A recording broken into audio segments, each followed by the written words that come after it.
Does your business often bid on government contracts? While these can be a huge source of revenue, they can also be the source of crippling cyber attacks. We'll cover how scammers have now made fake bid requests nearly identical to their real counterparts as we sit down and sync up with Rocket IT's weekly technology update.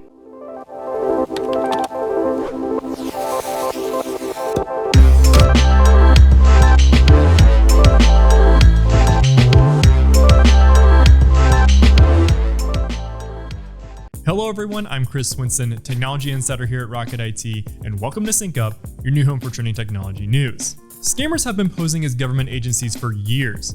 Honestly, it's really nothing new. So if this is old news, why exactly are we touching on it in 2022?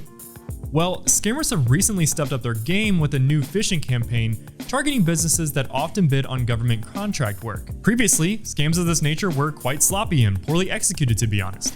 If sent to someone who regularly reviewed these requests, it wouldn't have taken much to point out the flaws. For example, scammers would send PDF attachments with bidding instructions, whereas real requests were sent via a secure hyperlink.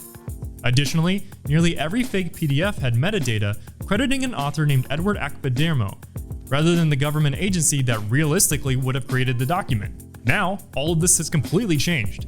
Spoofed bidding instructions are now more consistent with real ones, meaning the formatting is identical, information is simplified, logos are the correct size, documents contain the correct organization in the metadata, and instructions are sent via a hyperlinked URL versus an attached PDF. Even the faked websites that are linked for bid submissions have been improved to appear more realistic.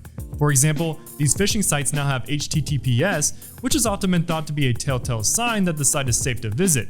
They also include a CAPTCHA step to appear more authentic. Now, you might be wondering, what exactly are these scammers after? And to keep things simple, they want your Microsoft Office 365 credentials. So, should you click on the bidding instructions, follow the request to the submission website, and enter your Microsoft credentials to log in, those are going to be sent directly to the scammer. In turn, if you're an individual with admin privileges in your business, you've essentially given the scammer full reign over your network.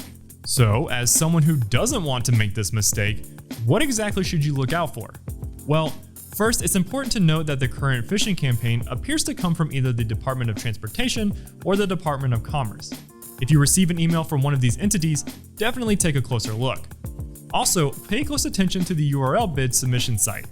If it looks longer than usual, or if it contains any unusual words, proceed with caution. In fact, one of the best things you can do is fact check the address by copying and pasting it in a search engine to see if anyone has listed it as fraudulent. And of course, if you ever receive a suspicious email, definitely make sure to check its authenticity with your IT department. For help securing your organization from phishing scams, contact Rocket IT using the link in this video's description. And to stay up to date on trending technology news, hit that subscribe button and the bell to catch us on next week's episode of Sync Up with Rocket IT.